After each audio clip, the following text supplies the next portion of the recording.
Donald Trump's first 100 days have been 100 days from hell. Over the past week, as I've thought about this 100-day mark, as I met with people throughout my state, with business owners and nurses and seniors and veterans and many Republicans, I couldn't think of another way to describe the sentiment I felt back home. These 100 days have been 100 days from hell. Donald Trump is not governing like a president of a democratic republic. He's acting like a king, a despot, a wannabe dictator. Remember that during the campaign, he indicated that he'd be a dictator just on day one. But everything we've seen so far shows he wants to be a dictator for much, much longer.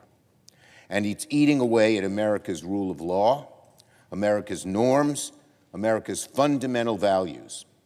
And people are scared and people are angry. When seniors in Buffalo tell me they're legitimately worried about whether or not they'll keep seeing their Social Security checks, and that's not just a political expression, they wonder how they're going to pay the rent, buy the food, buy the drugs next month if Social Security if their check isn't there. When doctors and health workers in Albany tell me they fear losing Medicaid funding for their hospitals and clinics, they're worried about caring for their patients who desperately need help and may not get it. They're worried about their jobs. When Republican business owners on Long Island tell me they're losing sleep over Donald Trump's tariffs, it's because their businesses may go under. This is not just a political game. People are really worried in ways that I haven't seen in a long time. And when young people across New York tell me they're scared of being rounded up on the streets and sent to a prison in Louisiana because of the way they look or because of some blog post they may have shared years ago, it's hard to fathom that this is all happening in America 2025. 100 days into this presidency, there's a feeling of incompetence and indecision and chaos from the White House, in the White House, eating away at much of the country, emanating from the man who occupies the Oval Office. Donald Trump promised a golden age on the first day he became president. What Americans got instead was fool's gold. We knew Donald Trump was lying by the time he pardoned 1,600 insurrectionists a few hours later, pardoned outright criminals who beat up cops. So much for Back the Blue.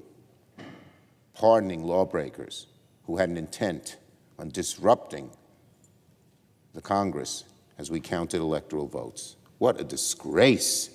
What kind of morals is he setting for this country? This will go down in history as one of the ways America has declined under Donald Trump. So this morning, let's talk about Donald Trump's so-called golden age. Democrats are going to hammer away at this topic all day long today, as we've done many days in the past.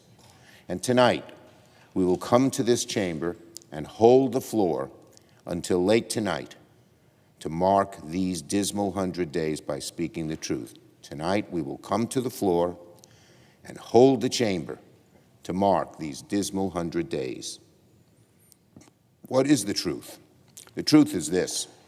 No president in modern history has promised more on day one and delivered less by day 100 than Donald Trump. In record time, the president has turned a golden promise into an economic ticking time bomb. It's getting worse every day, and he calls it progress. Let's remember what Donald Trump said again and again on the campaign trail. Starting on day one, he said, we'll end inflation and make America affordable again. A vote for Trump, he said, means your groceries will be cheaper. We're going to get energy prices down by 50%. Well, the opposite is happening. The economic winds are pointing in the wrong direction and reaching hurricane speed. Americans are still paying more and more today for their groceries, their rent, their housing, their gas, their cars, auto parts, drugs, and household necessities.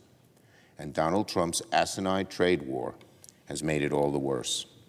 44% of families now believe they'll be worse off financially a year from now, a level of pessimism not even seen during the Great Depression or the 1970s stagflation. According to an AP NORC poll, half of Americans are worried about a recession and expect inflation to keep going up. And these aren't just poll numbers. When I talk to New Yorkers, when I hear from Americans, that's exactly where they're at. Consumer sentiment is at a decades-long low. It's plunged by 30%.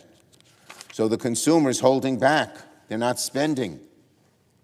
They're not planning that trip to see the grandkids. They're not thinking of buying the new car or new furniture because they're worried. And then businesses, seeing that, hearing that, they hold back.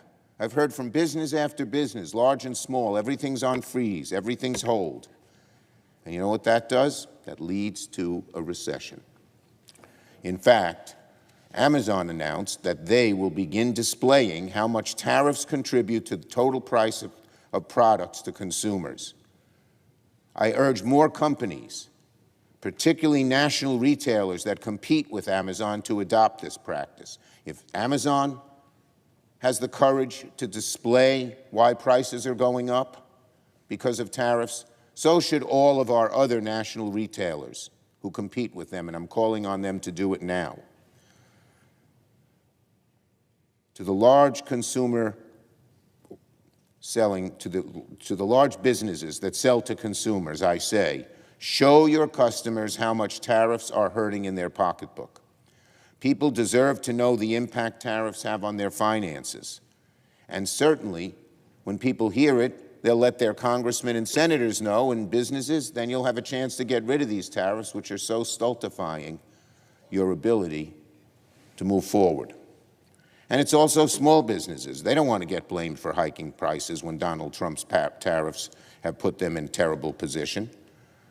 In a position that says raise your prices or close your doors. They hate doing either. And finally, let's not forget Donald Trump's favorite measuring stick, the stock market, which he has conspicuously been silent about over the last few months. The Dow Jones is on track for its worst April since 1932. Did you hear that, Donald Trump? Your beloved stock market is on track for the worst April since 1932, the last year of Herbert Hoover. I ask this chamber, Mr. President, is this what a golden age looks like? Are we supposed to feel good that Donald Trump has single-handedly pushed us to the brink of a recession? This president who governs chaotically and reverses himself like a weather vane in a windstorm is driving the robust American economy into a ditch? I think if you asked Americans to pick one word that describes Donald Trump's economy and how he's handling it, it would be one word, a five-letter word, chaos. C-H-A-O-S, chaos. Another five-letter word is Trump, T-R-U-M-P. Chaos equals Trump. Trump equals chaos. Are Americans supposed to just take it when Donald Trump says families should be okay with prices going up, with experiencing some pain and disturbance? That's what he says. It's okay if prices go up. You'll get some pain and disturbance. Pretty rich, coming from a billionaire. American consumers are not supposed to take it. There is precious little, if anything, on the economic front to feel good about the 100 days in Trump 2.0. And don't take it from me. Today, Donald Trump has lower approval ratings than he did at this point in 2017, and in fact, he has the lowest approval ratings of any president through 100 days in the last 80 years when they started doing these polls. The only thing historic about Donald Trump's golden age is how fast public confidence in him has collapsed, faster than any other president in modern history. Americans don't trust him on the economy, nor should they. They don't trust him on keeping America safe, nor should they. They don't trust him on his ability to fight for the interest of ordinary people, because they know that the whole place is run by a small coterie of billionaires who don't really care about average folks at all. And we are only 100 days in. And finally, on a related subject, let me say this. As Donald Trump races to sabotage the American economy, he has likewise already inflicted lasting harm to the foundations of American democracy. When our founders drafted the Constitution, they feared precisely a man like Donald Trump. They feared a man who sees rule of law as a nuisance, who considers the truth an inconvenience, who regards his fellow citizens as little more than subjects. Either kiss the ring, bow before the throne, or watch your back. That's the ethos of Donald Trump. Kiss the ring, bow before the throne, or watch your back. The Trumpian ethos. In 100 days, Donald Trump has moved with lightning speed to weaponize the federal government against anyone he thinks might oppose him. Plain and simple, Donald Trump does not believe in democracy or debate, nor do the people around him. He doesn't believe in honest disagreement. He simply wants to crush his opponents, and that is what dictators do. He wiped the government clean of its independent watchdogs and rid the government of most measures of transparency. He has fired public workers by the tens of thousands and illegally paralyzed agency after agency that helps everyday Americans. He's attacked the free press. He's attacked our education system. He's attacked our scientists. He is systematically attempting to weaken any political opposition, anyone who might hold him accountable. In the name of security, which is a favorite justification for many of history's despots, Trump is arresting people with little due process and in some cases without even regard to immigration status. Last week, just look last week, 4 American citizens, all of them children, 2 of them battling life-threatening cancers, were deported from the U.S., from their homeland. They're citizens, like we are, and sent to places like Honduras.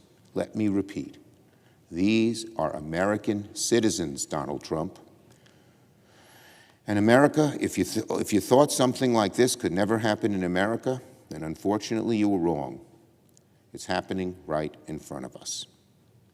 And what did Donald Trump have to say about the risk of deporting U.S. citizens?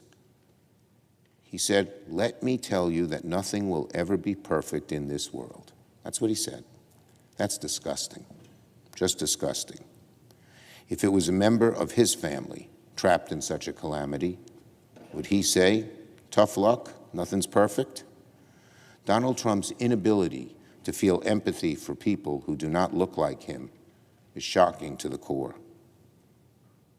So as America marks 100 days of the worst president of our lifetimes, I ask America to look at this administration for what it is, full of frontal attack on the core elements of what has made America truly great. The rule of people over kings and oligarchs, the rule of law and not the dictates of an authoritarian, respect for the rights of all people, a commitment to, quote, promoting the general welfare, unquote, for the whole of society, not cruel, cheap, and lying scapegoating. So let us commit ourselves, America. Let us commit ourselves to continue to struggle against this administration and to uphold the core values and principles of this great nation. I yield the floor.